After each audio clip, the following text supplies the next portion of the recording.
qui sont hyper pros et qui nous ont aidés dans tout l'administratif pour la constitution du dossier. Ils nous ont donné tous les documents qu'il fallait qu'on transmette, même ceux qui n'étaient pas spécifiés sur le site de l'ambassade, puisque finalement, il y a plein de documents qu'on a dû transmettre qui n'étaient pas indiqués lorsqu'on avait fait nos recherches de documents.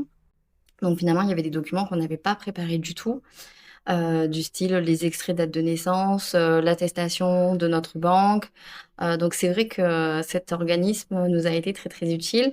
On a dû le régler bien évidemment, donc on a payé 479 € par visa. Et donc une fois qu'on leur avait transmis tous les documents, toute notre vie, ils se sont chargés de faire la demande de visa auprès de l'ambassade pour notre compte.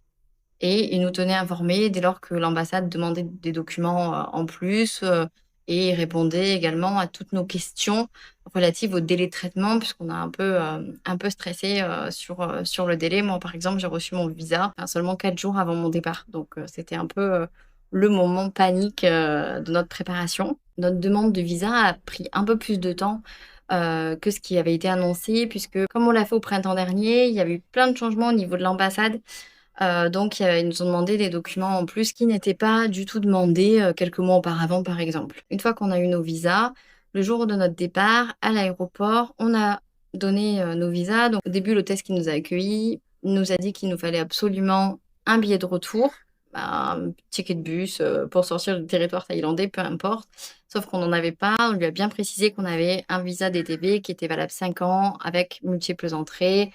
Voilà. Donc là, après, elle est partie voir sa responsable et est revenue en nous disant que c'était bon. Et donc, avec ce visa-là, en tout cas, on a priori pas besoin d'avoir un billet de retour par rapport à ce qu'on peut lire sur d'autres visas. Donc finalement, au vu des difficultés qu'on a rencontrées dans le processus, des documents qui n'étaient pas indiqués sur le site de l'ambassade, voilà, qui ont été demandés au fur et à mesure, on a été bien content d'être accompagnés et d'être rassurés par rapport aux démarches et à l'ensemble des documents qu'il fallait transmettre.